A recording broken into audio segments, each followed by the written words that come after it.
네, 함께 수요예배 드리시는 성도님들 축복합니다. 오늘도 우리가 우리의 죄를 용서하시기 위해서 예수님께서 오셨습니다. 그리고 우리의 죄를 해결해 주셨습니다. 그러므로 우리의 삶을 주님께 드리기를 바랍니다. 찬양할 수 있게 길을 만들어 주신 주님 감사합니다. 동에서 서가 먼 것 같이 나의 죄를 용서해 주신 주님 감사합니다. 하나님, 예수님 아들을 보내주셔서 나의 죄를 깨끗게 하셨으므로 그 주님을 바라보며 그 주님이 우리와 함께 동행하심을 바라보며 이 환경에 우리가 마음이 좌지우지 좌로나 우로나 치우치지 않고 오직 우리의 삶을 주장해 주시는, 우리에게 자유를 생명을 주신, 사면을 우리에게 주신 주님을 찬양하며 살아가는 그러한 하나님의 자녀들 되게 하여 주시옵소서.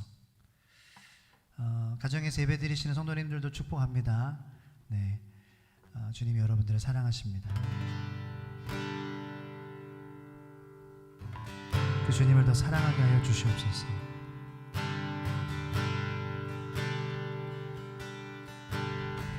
그 주님으로 세상의 어떠한 환경이 나를 잡아먹을 수 없음을, 나를 힘들게 할 수 없음을 하나님, 내가 예수님의 이름으로 선포하며 살아가게 하여 주시옵소서. 이 세상을 이기신 주님, 내 안에 계시고 나와 동행하심을 바라보게 하여 주시옵소서.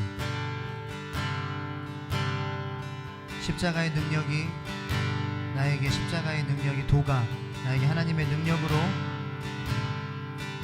살아가는 그러한 축복이 이 세종천성교회 모든 성도님들의 삶 가운데 있게 하여 주시옵소서.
여전히 더욱 사랑하네.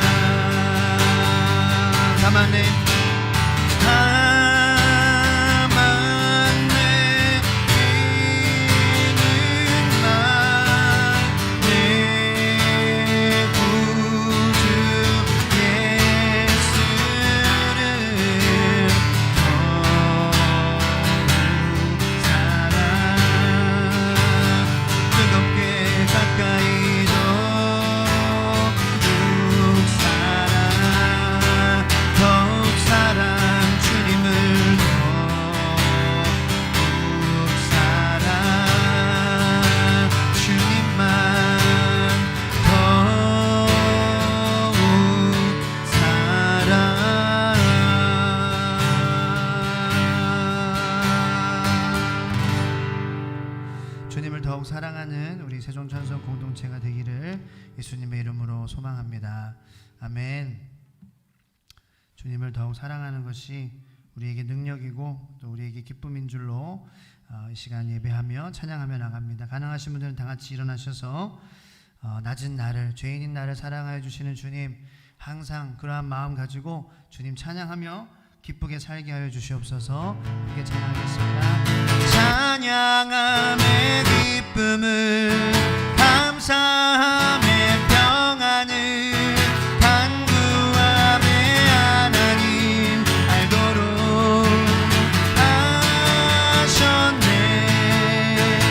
나의 가장 낮은 마음 주님께서 기뻐하시고 작은 일에 큰 기쁨을 느끼게 하시는도다. 내가 지쳐 노력할 때 주님 내게 힘이 되시고 아름다운 나라 느끼게 하시는도다. 우리에게 축복하신 하나님 사랑, 낮은 자를 높여주시고 아름다운 하늘나라 허락하시고 내 모든 것 예비하시네. 찬양함의 기쁨을, 감사함의 평안을, 간구함의 하나님 알도록 하셨네. 나의 가장 낮은 마음 주님께서 기뻐하시고 작은 일에 큰 기쁨을 느끼게 하시는도다. 내가 지쳐 노력할 때 주님 내게 힘이 되시고 아름다운 나라 내 안에 주시는도다. 우리에게 축복하신 하나님 사랑, 낮은 자를 높여주시고 아름다운 하늘나라 허락하시고 내 모든 것 예비하시네. 찬양함의 기쁨을, 감사함의 평안을, 간구함의 하나님 알도록 하셨네.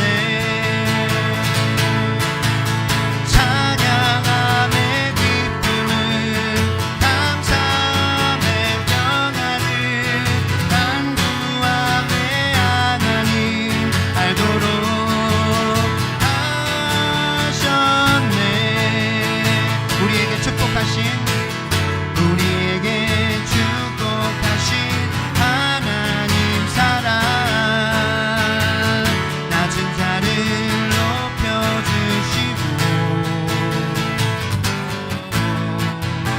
아름다운 하늘나라 허락하시고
사랑합니다. 아멘. 할렐루야. 자리에 앉으시기 바랍니다. 이렇게 찬양할 수 있는 것이 얼마나 감사하고 기쁜지 모르겠습니다. 그것을 삶 속에서 더 누리게 하여 주시옵소서. 순간순간마다 주님이 우리와 함께 계심을 감사하고, 그러므로 찬양이 우리의 마음과 입속에서 흘러나오기를 원합니다. 찬양하겠습니다.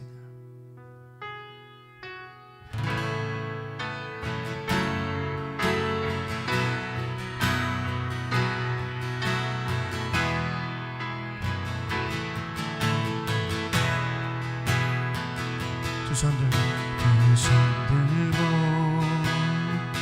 찬양합니다. 다시 오실 왕 여호와께 오직 주만이 나를 다스리네.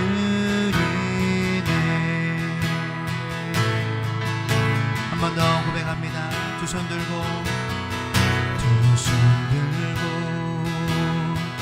찬양합니다. 다시 오실 왕 여호와께 오직 주만이 나를 다스리네.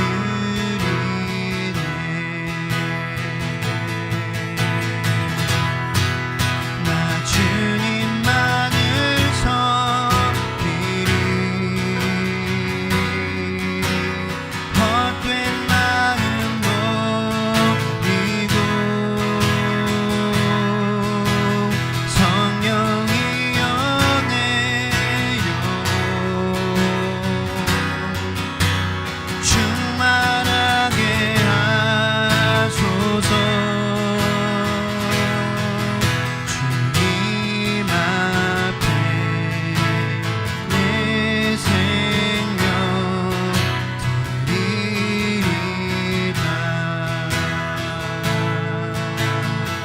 손 들고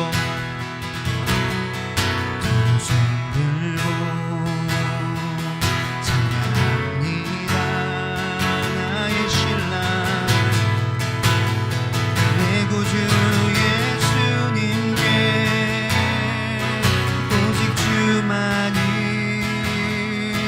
나를 다스리네.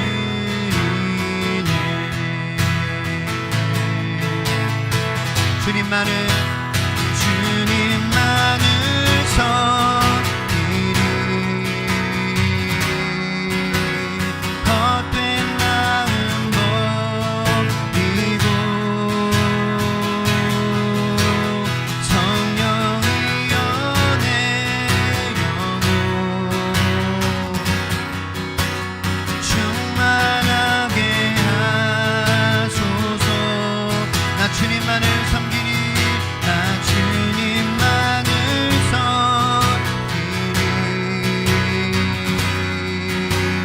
헛된 마음 버리고 성령이여 성령의 연애 영혼 나의 마음을 충만하게 하소서.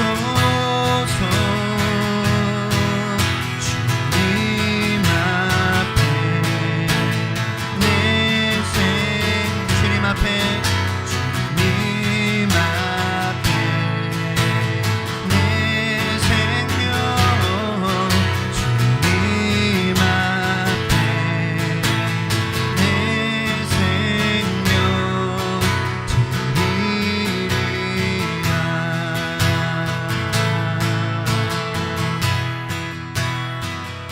주님, 내 생명을 드리기 원합니다. 주님, 기도하기를 원하는데요, 생명을 드리는 것이 우리에게 굉장히 버겁고 부담스럽게 느껴질 때가 있죠. 생명을 드린다는 것이 무엇일까요?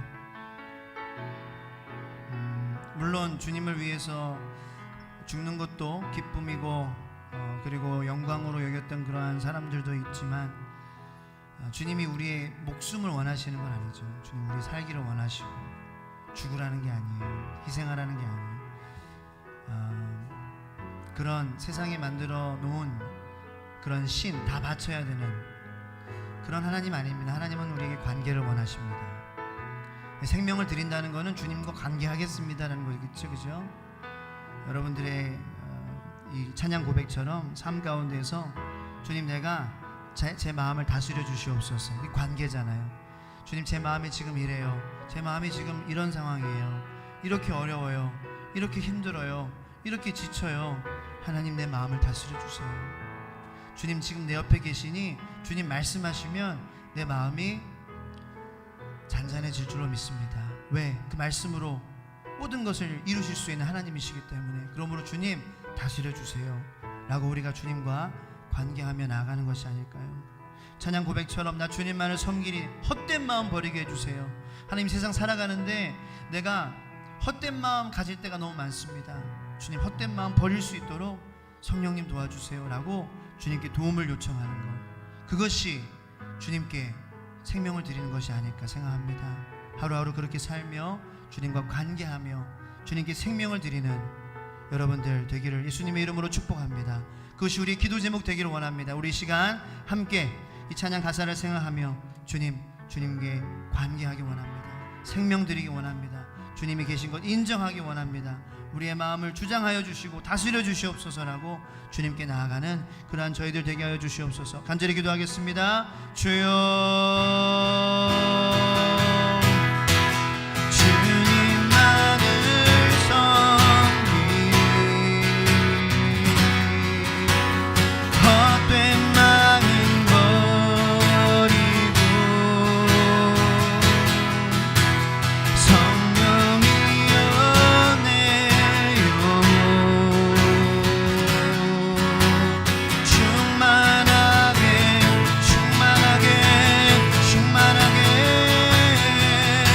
주님 앞에 내 생명 주님 앞에 내 생명 주님 앞에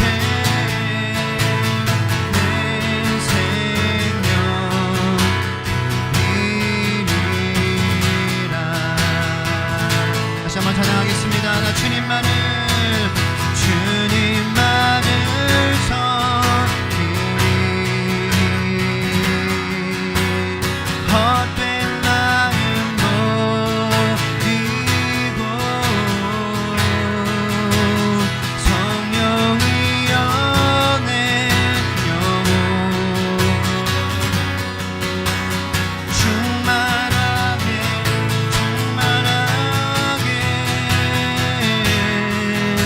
주님 앞에 내 생 주님 앞에 주님 앞에 내 생명 주님 앞에 내 생명 드리리다.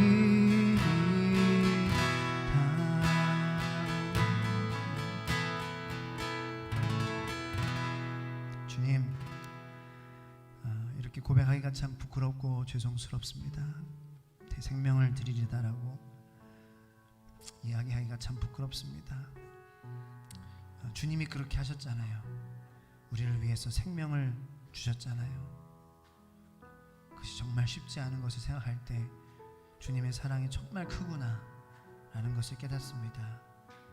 주님의 사랑을 깨달음으로 주님과 관계하며 우리들의 마음을 하루하루 드리며 그렇게 하루하루 쌓아져 나가 삶이 드려지는 귀한 우리 인생들이, 성도님들이, 우리 세종천성교회 공동체가 되게 하여 주시옵소서. 예수 그리스도의 이름으로 감사하며 찬양하며 기도합니다. 아멘.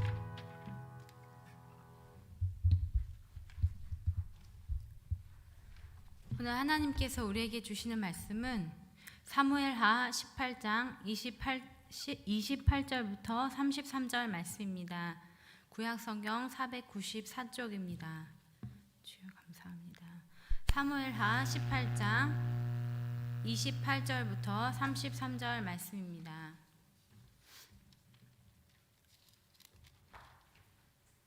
494쪽 찾으신 줄 알고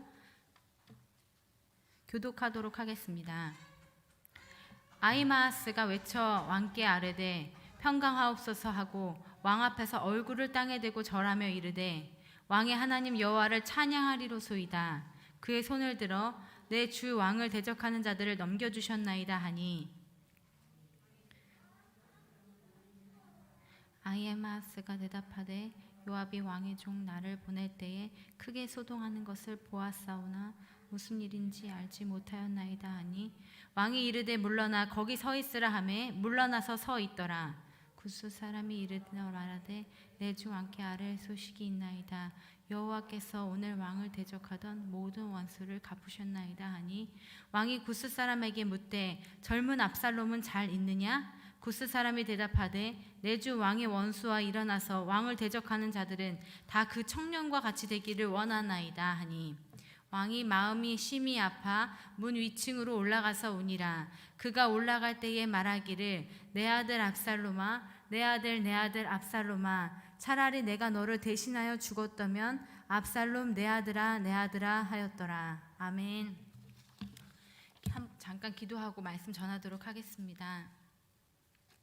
주님 감사합니다. 주님의 말씀을 제 혀에 두시니 감사합니다.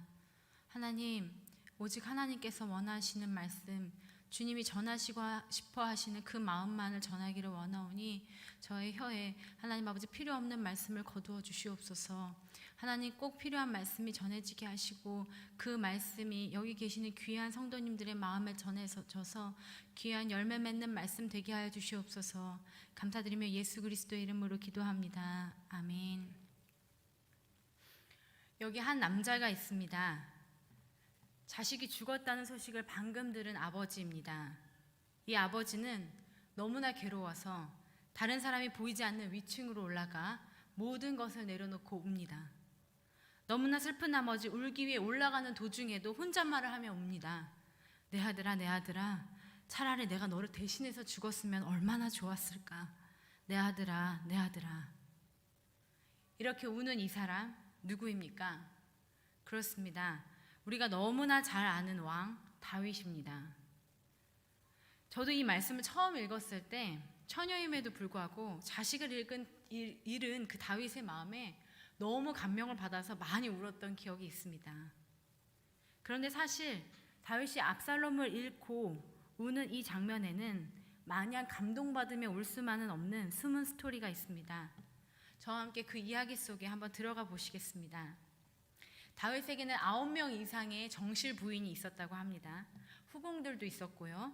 그 시대 왕들은 대부분 많은 아내들을 거느렸는데 다윗도 완전히 그 분위기에 따라가지는 않았지만 어느 정도 맞춰서 흘러갔던 것 같습니다. 자식들도 많았고요. 그 자식들은 아버지는 다윗이지만 엄마는 다 다른 배다른 자식들이죠. 그 중에 왕자 암논이라는 그 사람은 그 아히노암이라는 아내를 통해 얻은 아들이었고요. 압살롬과 다말이라는 공주는 마아가라는 아내를 통해 낳은 남매였습니다. 그러니까 암논과 다말은 배다른 남매이지요. 그 남매라고 하지만 배다른 자식이기도 하고 서로 또 궁전에서 그 큰 궁전에서 다윗의 궁전이 굉장히 컸다고 해요. 그 궁전에서 살았기 때문에 그 많은 사람들이 있는 그 궁전에서 서로 마주칠 기회가 많이는 있지 않았을 것으로 보입니다. 특히 다말은 여자였기 때문에 그 왕의 식탁에도 앉지 않았습니다. 그런데 어느 날 암논이 다말을 스치듯 보았거나 한번 볼 기회가 있었던 것 같습니다. 이 암논이 다말을 사랑하게 된 거예요. 같은 아버지를 둔 남매가 서로 남매이지만 암논이 다말을 사랑하게 된 것입니다. 얼마나 사랑하게 되었는지 이 상황이 여의치 않은 게 너무 괴로워서 우라로 병이 되었다고 성경이 얘기하고 있어요. 너무 사랑하니까 화병이 막 나는 거예요. 가슴이 막 터질 정도로. 한마디로 화병이 났는데 그렇게 가슴을 치며 괴로워하고 있으니까 친구 요나답이 야, 너 얼굴이 왜 이렇게 파리하니? 이렇게 물어봐요. 성경이 딱 그렇게 얘기하고 있어요. 너 얼굴이 왜 이렇게 파리하냐? 이렇게 물어봐요. 나 다말을 사랑해서 그래. 내 동생 압살롬 동생 말이야. 이렇게 얘기합니다. 그때 당시에는 그 배다른 식구들이 많은 집안에서는 그 오빠가 여동생이나 그 누이의 그런 보호자 역할을 했다고 해요. 그러니까 압살롬의 동생 다말 말이야 이렇게 얘기를 한 것입니다. 그때 성경은 요나답이 아주 간교했다고 말합니다. 이렇게 얘기해요. 야, 나한테 좋은 생각 있어. 너 아픈 척하고 누워있어. 그럼 너희 아버지가 오겠지? 아버지가 오시면 네 아버지가 오시면 다말을 좀 보내서 네 앞에서 떡을 좀 만들어서 네 입에 넣어달라고 해. 알았지? 그 다음은 알지? 어떻게 하는지. 그래서 결국 다말이 그 집에 밀가루 포대를 가지고 가는 거예요. 과자를 만들려고. 암논이 누워있는 그 앞에서 과자를 튀깁니다. 밀가루를 막 만들어가지고 과자를 만들어서 튀깁니다. 따끈따끈한 과자를 그릇에 이렇게 부어 놓으니까 암논이 갑자기 나 안 먹어 이렇게 하는 거예요. 목미? 그러더니 친아들한테 야 너희들 다 나가라. 다말만 빼고 다 나가 이렇게 하는 거예요. 무슨 상황이지? 다 나가니까 다말한테 내 입에 넣어줘 이렇게 하는 거예요. 이게 무슨 상황입니까? 그래서 입에 이렇게 너무 당황스럽겠죠? 그렇지만 다말이 이렇게 입에 넣어주는데 그때 암논이 다말을 낚아채는 것입니다. 너 사랑해. 우리 같이 자자. 세상에 이런 19금이 어딨나요? 막 이렇게 갑자기 낚아채니까 다말이 너무나 당황했죠. 아니 오빠 왜 이러세요? 우리는 남매지간이잖아요. 우리 이렇게 하는 거 안 되는 거예요. 아니야. 근데 나 너무 사랑해. 이렇게 해서 강제로 다말을 암논이 추행을 하게 됩니다. 강간을 하게 돼요. 그렇게 하룻밤을 보내고 일어나니까 다말이 그 밤에 거절한 게 생각나는 거예요. 그러니까 이제는 성경이 뭐라고 얘기하고 있냐면 암논이 그 다말을 생각할 때 그토록 사랑했던 그 마음보다 더 미워했다고 얘기해요. 한밤을 보내고 나니까 너무 얄미운 거예요. 나를 거절해? 감히? 그러면서 너 나가. 다말이 너무 당황하겠죠. 오빠 이건 안 돼요. 이러시면 안 되는 거예요. 아니 너 나가. 그러면서 신하들 보고 내쫓으라고 하면서 문빗장을 걸어 잠그라고 합니다. 다말은 그렇게 그냥 쫓겨나 버리게 돼요. 문을 잠가 버리니까 다말이 너무나 황당하겠죠. 그 앞에서 처녀를 상징해서 입고 있던 그 채색 옷을 찢어버리면서 죄를 뒤집어 씁니다. 그리고 포로된 사람처럼 손을 이렇게 위로 올리고 울면서 집으로 돌아가는 거예요. 그 심정이 어떻겠습니까? 그렇게 죄를 뒤집어 쓰고 채색 옷을 찢긴 상태로 손은 위로 올리고 울면서 가니까 그 보호자인 오빠 압살롬이 그 다말을 보고 무슨 마음이 들었겠어요? 이게 무슨 일이야 세상에. 아니 너 무슨 일이야? 너 누가 그랬어? 너 혹시 암논이 그런 거야? 다말이 말도 못하고 오니까 압살롬의 마음속에서 가슴이 불릴 듯합니다. 너무나 아끼는 동생, 그 식구들 많은 곳에서 유일한 나의 여동생이 이런 상황이 된 것입니다.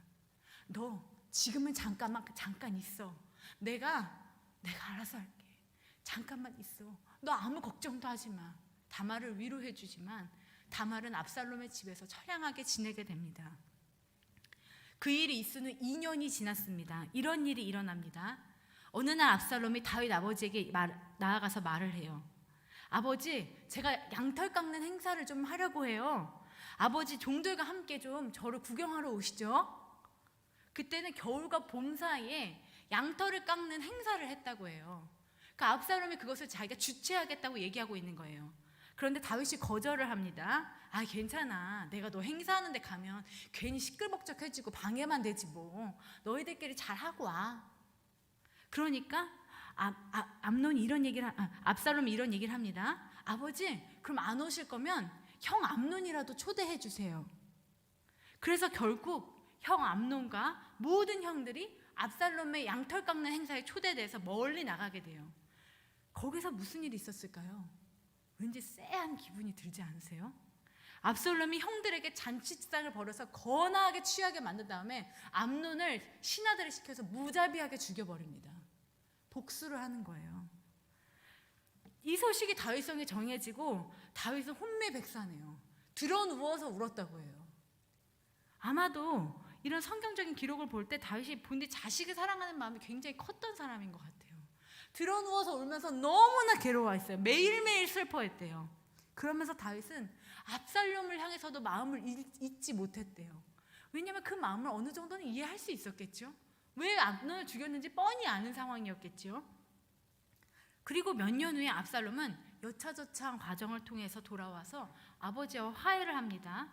이때 잠깐 성경이 압살롬의 외모에 대한 언급을 해요. 사무엘하 14장 25절부터 26절에 온 이스라엘에서 압살롬같이 아름다움으로 칭찬받는 사람이 없었더라. 성경이 어떻게 묘사하고 있냐면 압살롬의 외모를 발바닥부터 정수리까지 하나도 빠지는 데가 없이 너무나 예뻤대요. 우리가 예를 들면 정우성 이런 사람을 보면 실제로 보면 되게 깜짝 놀라겠죠, 그렇죠? 근데 우리가 정수리 이렇게 하면 정수리 냄새 막 이렇게 생각을 하잖아요. 그런데 그런 게 아니라 발바닥부터 정수리까지 너무 예뻐가지고 발톱도 예쁘고 손톱도 예쁘고 하나도 빠지는 데가 없었다는 거예요. 그런데 그렇게 잘생긴 압살롬이 이렇게 아버지께 돌아오더니 약간 이상한 행동을 합니다. 어떤 행동을 하냐면요, 마차를 타고 수행원 50명을 데리고 돌아다니면서 그 잘생긴 머리를 이렇게 흩날리며 온 나라를 돌아다니는 거예요. 자기 얼굴을 보여주면서. 그 돌아다니면서 나라 사람들이 압살롬 왕자가 잘생겼다는 얘기는 들었지만 실제로 만나기는 어려웠겠죠. 근데 나라를 돌아다니면서 백성들에게 자기의 모습을 보여주는 거예요. 사람들이 그 다 아름다움에 홀려버렸습니다. 와, 어떻게 저렇게 흠이 없이 아름다운 사람이 있냐, 그런 얘기가 하면서 백성들의 마음을 포섭해 갑니다. 그러더니 결국 급기야 쿠데타를 일으키고 말아요. 자기가 왕이 되겠다고 하면서 백성들의 마음을 완전히 사버리는 거예요. 다윗의 자료를 넘보고 있는 거예요. 상황이 어땠는지 사무엘하 15장 13절부터 14절을 읽어드리겠습니다. 전령이 다윗에게 와서 말하되 이스라엘의 인심이 다 압살롬에게로 돌아가 있나이다 한지라. 다윗이 예루살렘에 함께 있는 그 모든 신하들에게 이르되 일어나 도망하자. 그렇지 아니하면 우리 중 한 사람도 압살롬에게서 피하지 못하리라. 빨리 가자. 두렵건대 그가 우리를 급히 따라와 우리를 해하고 칼날로 성읍을 칠까 하노라. 이토록 급박한 상황이었어요. 결국 왕은 궁을 떠나서 맨발로 울면서 파천을 합니다. 궁을 떠났다는 얘기죠. 그러면서 그 상황에서 다윗 왕은 정말 너무나 괴로웠겠죠. 아들이 쫓아오고 있는 거예요. 아들이 쿠데타를 일으킨 상황에서, 그 괴로운 상황에서 하나님을 의뢰해요. 하나님께서 원하시면 나를 살리시겠지, 이런 얘기를 합니다. 그러니까 하나님께서는 이 전세를 역전시키세요. 다윗 왕의 편에 있던 사람 후세라는 사람을 이용해서 스파이로 압살롬 편에 넣는 거예요. 그런데 그 후세가 넣는 그 계략이 통합니다. 압살롬이 갑자기 전세가 뒤집어지면서 한 번에 멸망하게 되는데 그때 죽은 사람이 약 2만 명 정도 되었다고 합니다. 그런데 이 사무엘하 17장 18절에 있는 그 이야기가 너무나 스펙타클해요. 나중에 압살롬의 최후가 어떻게 됐는지 아세요? 그 풍성하던 머릿결, 그렇게 자랑하던 머릿결이 상수리 나무에 걸렸어요. 그래서 대롱대롱 매달려 있는 거예요. 그 장면을 그 다윗의 신하가 보고 칼로 찔러 죽여버립니다. 여러분, 오늘 읽은 본문 말씀은요, 그 아들과의 쿠데타 싸움에 차마 출전하지 못하고 결과를 기다리고 있던 다윗이 그 배반한 아들 압살롬이 죽었다는 소식을 듣고 그토록 괴로워서 울고 있는 거예요. 정신없이 혼잣말을 할 정도로 슬퍼하고 있는 모습입니다. 어떻게 들으셨어요? 그런데 여러분, 이 스토리에서 제가 의도적으로 뺀 부분이 있어요. 여러분들에게 들려드리지 않은, 너무 중요해서 들려드리지 않은 이야기가 있습니다. 첫 번째로 요나답의 이야기를 들은 암논이 아픈 척하고 누워있을 때 장면입니다. 아니나 다를까 아버지 다윗이 왔죠. 암논이 다윗에게 이렇게 얘기합니다. 아버지, 누이 다말을 좀 불러서 제가 보는 데서 이렇게 과자 좀 만들어 제 입에 하고 넣어주라고 하세요. 그 손가락으로 입에 넣어주라고 하세요. 누가 들어도 이상한 얘기 아니에요? 손가락으로 넣어달라고 했다고 성경이 쓰고 있어요. 아니, 자주 보지 못했던 그 다말을 갑자기 불러서 과자를 만들어서 입에 넣어달라고 하니 누가 들어도 이상한 이야기입니다. 그런데 여러분 아시죠? 또 누가 누굴 좋아하면요, 그 감정선을 숨기기가 굉장히 어려워요.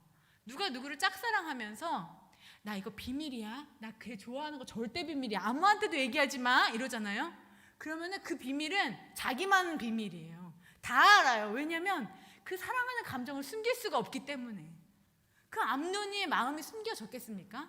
그런데 다윗이 그걸 모르고 다말을 시켜서 다말아, 네 오빠 암논이 아프다니까 가서 네 그 앞에서 과자 만들어서 입에 좀 넣어줘. 이렇게 얘기하고 있는 거예요.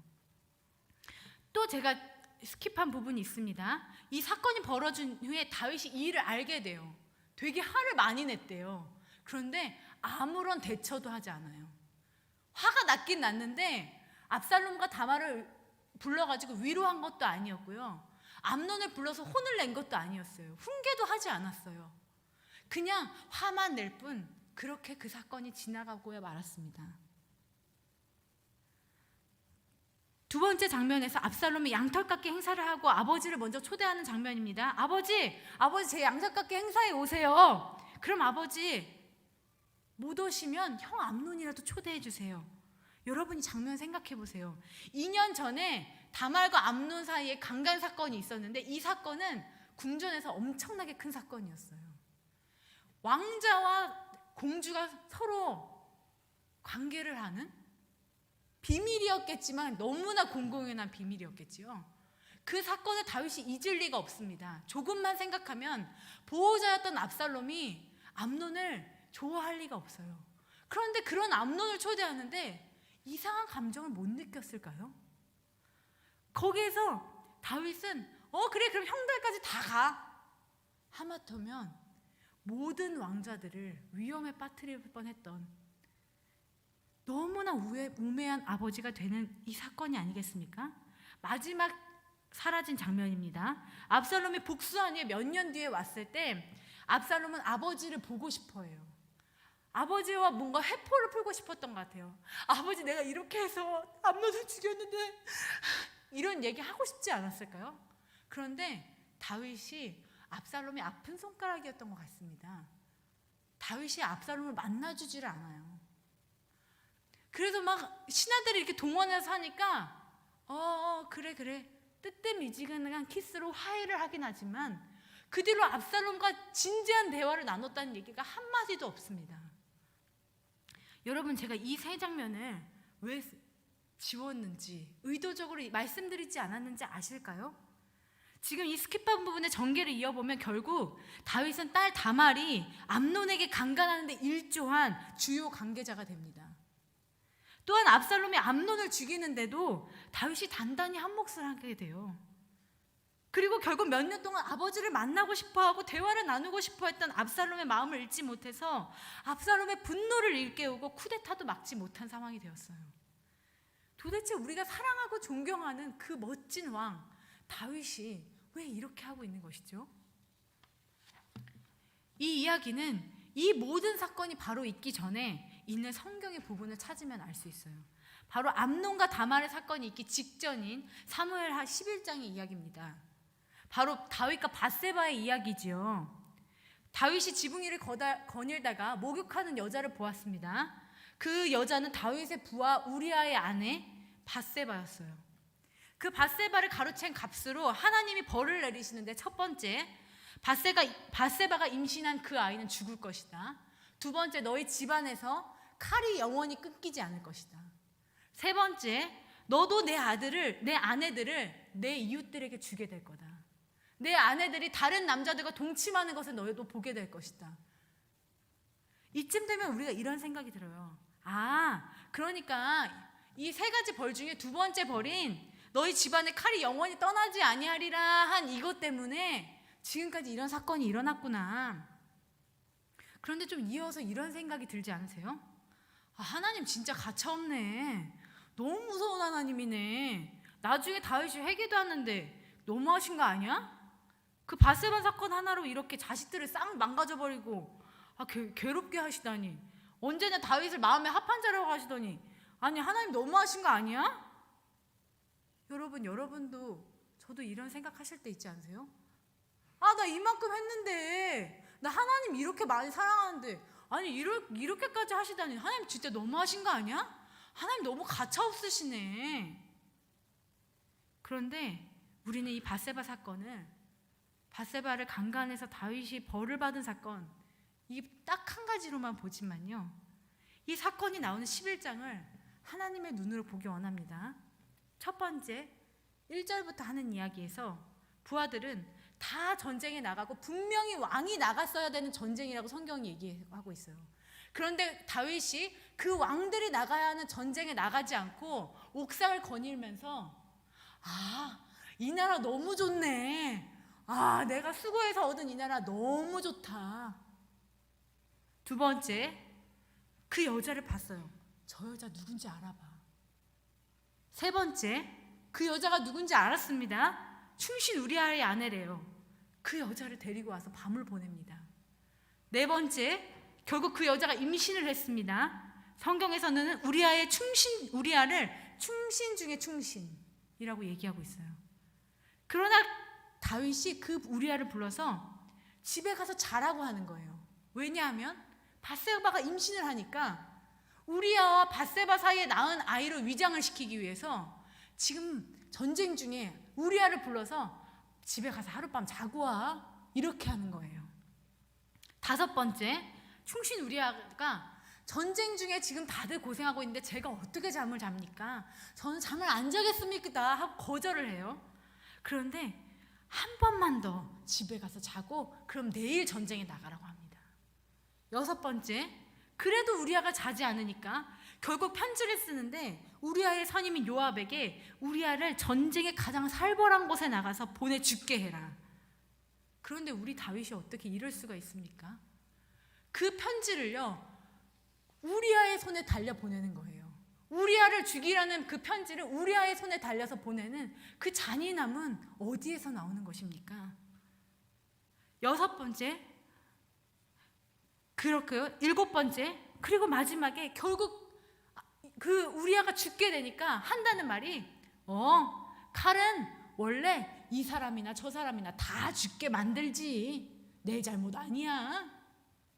그러면서 그 남편을 잃고 울고 있는 아내 밧세바를 데리고 와가지고 자식이 궁전에서 아내로 같이 살게 되는 거예요. 이것이 다윗의 단 한 번의 실수입니까? 하나님은 참고 또 참으셨던 거예요. 7번 아니면 그 이상을 하나님은 참고 계셨던 것입니다. 그리고 결국 이 사건은 3가지 벌을 내리시겠다고 말씀하세요. 여기서 우리가 한 번 더 짚고 가야 되는 문제가 있는데, 이 3가지 벌을 내리시겠다고 한 하나님이, 그렇다면 이 암논과 다말의 강간 사건, 압살롬의 복수 사건, 압살롬의 쿠데타 사건, 이 모든 것을 계획하신 범죄 계획자이십니까? 혹시 이런 생각 들지 않으세요? 이 세 가지 벌을 내리겠다, 밧세바 사건 이후에 말씀하셨을 때 그 이후에 다윗이 그 암논과 다말 사건 속에서 너무 정신을 못 차리고 있다는 생각, 그 압살롬과의 관계에서 아무런 긴장감이 없다는 생각 들지 않으세요? 제가 가끔 꿈을 꿉니다. 가끔 분명히 의미가 있는 것 같은 꿈을 꿔요. 때로는 좋은 꿈도 꾸지만 아주 무섭고 살벌한 꿈도 꿉니다. 당장 오늘 일어날 것만 같은 긴장감을 주는 꿈을 꿉니다. 하나님의 경고 같은 꿈. 그런데 실제로 그런 일이 벌어진 적은 거의 없어요. 아예 없다고 말씀드리고 싶지만 제가 기억하지 못하는 것이 있을 수도 있으니까 거의 없습니다. 그 꿈을 꾸게 하신 하나님의 의도를 생각해 보면요, 하나님은 그런 일을 실제로 버리시겠다고 한 것이 아니라 저에게 그런 일이 일어날 수 있어. 너 지금 깨어서 기도할 때야. 너 지금 그냥 가만히 있을 때가 아니라 긴장하고 있을 때야. 너 지금 깨어서 기도해야 돼. 말씀하시는 것이 아니겠습니까? 하나님은 벌을 내리시겠다고 했어요. 하지만 하나님이 정말 그 벌을 다윗에게 내리시길 원하셨을까요? 만약 다윗이 밧세바 사건 이후에 진심으로 기도하고 그 영을 회복하기 위해 다시 한번 하나님께 마음의 합한 자가 되기 위해 애를 썼다면 이 사건들은 조금 달라지지 않았을까요? 제가 왜 이런 생각을 할 수밖에 없냐면요, 이 사건이 전개되는 곳곳에 하나님의 마음이 드러나는 부분들이 있는데 하나님이 여전히 다윗을 너무나 사랑하고 계시거든요. 12장 8절에 이런 말이 있습니다. 밧세바의 사건 이후에 나단을 통해서 다윗을 하나님께서 혼내세요. 너 이렇게 해서 벌을 받을 거야, 이런 얘기를 하실 때 하나님의 말씀을 들어보세요. 야, 내가 너한테 다 줬잖아. 너 사울을, 내가 너를 왕이 되게 하기 위해서 사울로부터 구원했고, 집도 주고 아내들도 주고 이스라엘과 온 유대 지파를 너에게 줬다. 그것이 너한테 부족할 것 같았으면 내가 너에게 이것저것 다 더 챙겨줬을 것이다. 하나님 무슨 말씀을 하시냐면, 나 너한테 다 줬잖아. 너가 필요한 거 너한테 다 줬잖아. 너가 힘들긴 했지만 내가 너에게 필요한 것은 다 줬어. 만약에 그것이 부족할 것 같았으면은 내가 이것저것 다 너한테 챙겨줬을 것이다. 성경이 분명히 이렇게 얘기하고 있어요. 그런데 너 어떻게 이렇게 할 수가 있어? 너가 부족할 것 같았으면 내가 너한테 챙겨줬을 텐데 네가 어떻게 이렇게 인간적인 방법으로 이런 일까지 벌일 수가 있니? 이것은 마치 정말 아버지가 자식한테 내가 너한테 이거 다 해줬는데 이거 한 가지에 꼭 넘어갔어야만 했어? 아버지의 서운함, 아쉬움, 이게 다 하나님의 마음이 아니실까요? 다말과 암논의 사건에서도요, 하나님은 다윗이 조금만 정신을 차리고 보면 알아차릴 수 있도록 너무나 사건을 허술하게 이어가고 계세요. 그것은 압살롬의 복수 사건에서도 마찬가지예요. 누군가 조금 정신을 잠깐만 차리기만 하면 이거 이상한데? 뭔가 이상하게 돌아가는데? 그걸 느낄 수가 있었어요. 다윗이 원래 이런 다윗이 아니었거든요. 다윗이 어떤 다윗입니까? 자기 친구 요나단의 아들, 장애인이었죠. 자기 원수인 사울의 손자인 무비보셋. 그때 당시에 장애인들은요, 지나가는 개 취급을 당했다고 합니다. 그런 사람을 자신의 식탁에 앉히면서 혹여나 아버지의 빈자리를 느낄까, 혹여나 할아버지가 죽은 것에 대해서 아파할까 봐 자신의 식탁에서 왕자들과 함께 앉히고 밥을 먹였던 사람이에요. 그토록 살뜰하게 챙겼던 사람이에요. 그렇게 깨어있었던 다윗이 지금 자식의 마음을 전혀 알아차리지 못하고 있는 거예요. 그런 다윗의 자식의 마음조차도 조금도 느끼지 못할 만큼 이미 영이 하나님과 너무 멀어져 있었던 것입니다. 결국 압살롬의 쿠데타도 막을 수 없게 됐습니다. 그런데 그때도 성경이 또 얘기하고 있어요. 여호와께서 압살롬에게 화를 내리려 하사. 하나님은 다윗을 완전히 벌하시려고 했던 것이 아니라 건지실 구원의 작전까지 갖고 계셨어요. 아버지를 배반하는 압살롬을 죽일 계획을, 죽어야만 이 일이 끝나기 때문에 그런 계획을 어쩔 수 없이 지금 세워가고 계시는 거예요. 또한 이런 일이 일어나는 중간중간에 하나님은 정말 믿을 만한 신복들을 통해서 계속해서 다윗을 위로해 가세요. 결국 우리가 사랑하는 예수 그리스도, 그가 다윗의 자손이 아닙니까?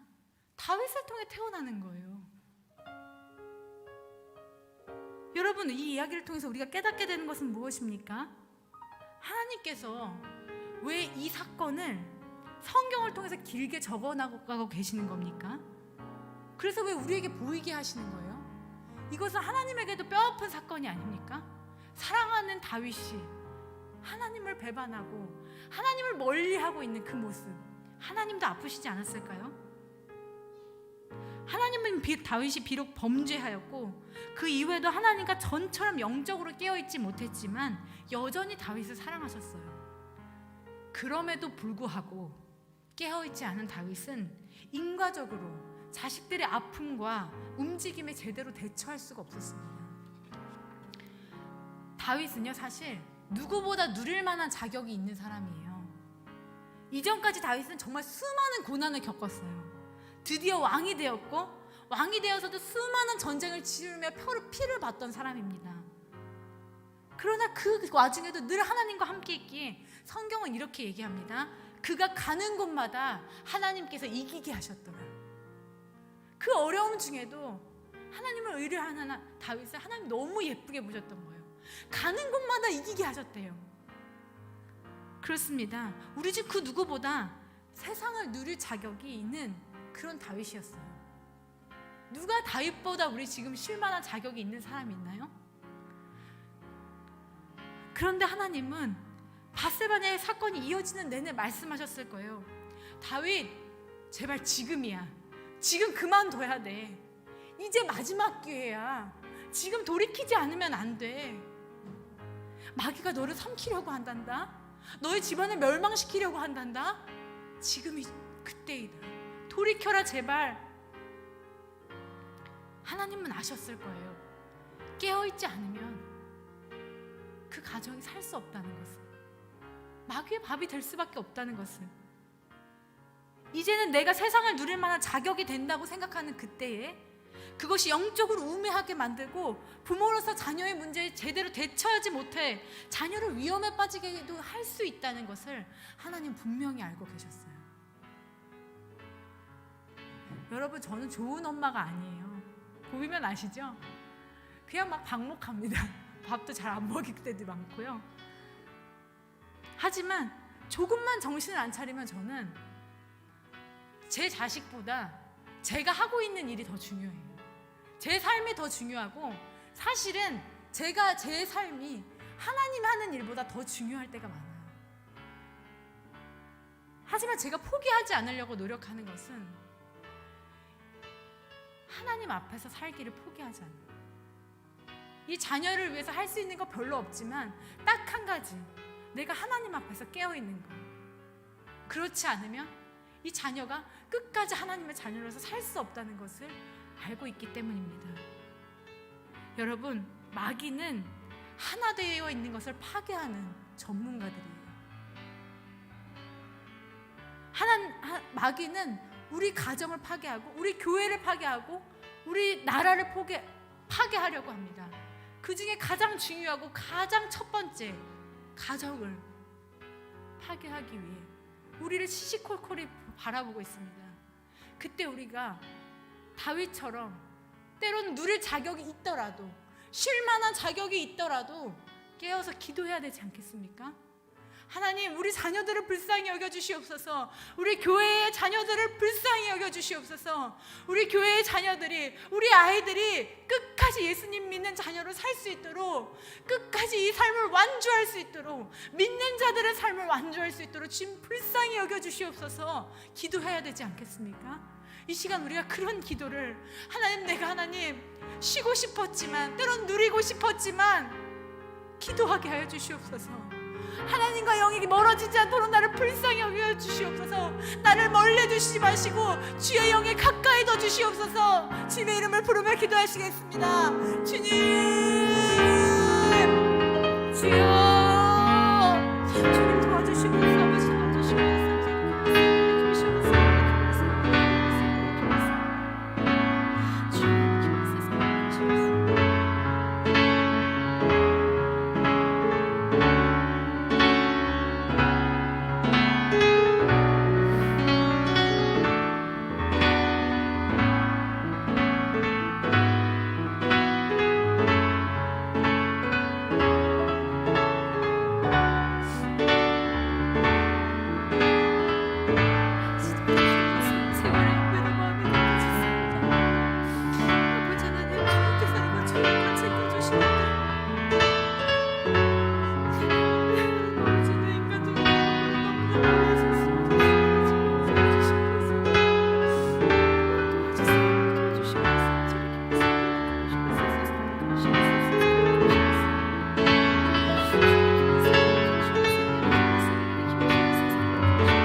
말씀하신 주님, 그것이 다윗에게 하시는 말씀뿐만 아니라 저희에게 하시는 말씀인 줄 압니다. 내가 이것저것을 너희에게 더 챙겨줬을 것이라.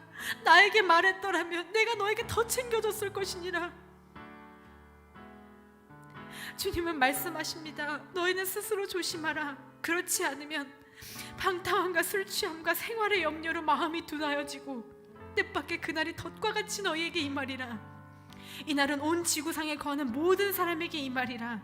이러므로 너희는 장차 올 이 모든 일을 능히 피하고 인자 앞에 서도록 항상 기도하며 깨어 있으라. 하나님은 자기 사람들을 사랑하시되 끝까지 사랑하십니다. 여러분들의 자녀를 절대로 포기하지 않으십니다. 그럼 포기하지 않으시는 주님께 우리 자녀를 의뢰하고 맡기는 것은 우리의 책임이 아닙니까? 하나님께서 맡겨주신 아이들 청지기의 자세로 끝까지 지키고 기도하는 것, 우리의 힘으로는 지킬 수 없는 아이들을 하나님께 의뢰하는 것, 그것이 부모의 책임인 줄을 믿습니다. 우리는 할 수 없어요. 주님 도와주세요. 하나님, 우리는 할 수 없어요. 우리의 자녀를 우리는 지킬 수 없어요. 우리 교회 학교의 아이들을 우리는 지킬 수 없지만 하나님 의뢰합니다. 도와주시옵소서. 하나님께서 우리가 필요한 것에 모든 것을 더해 주실 줄을 믿습니다. 여기 계신 모든 성도님들의 자녀를 주님께서 축복하시고 하나님께서 끝까지 믿는 자의 삶을 완수할 수 있도록 지켜주실 줄 믿고 축복합니다. 이제는 주 예수 그리스도의 은혜와 하나님의 사랑과 성령님의 감화 감동 교통하심의 역사가, 주님, 내가 믿음의 경주를 완주할 뿐만 아니라 내 자녀를 주님께서 맡겨주신 그 청지기의 사명을 잘 감당하겠습니다. 끝까지 자녀를 위해 기도하는 조력자가 되겠습니다. 하나님 의뢰합니다. 하나님 도와주세요. 무릎 꿇고 기도하는 여기 계신 귀한 성도님들에게, 그리고 함께하고 있는 영상 예배를 드리는 귀한 가족들에게 언제나 함께 하시기를 간절히 바라옵고 축원하옵나이다. 아멘.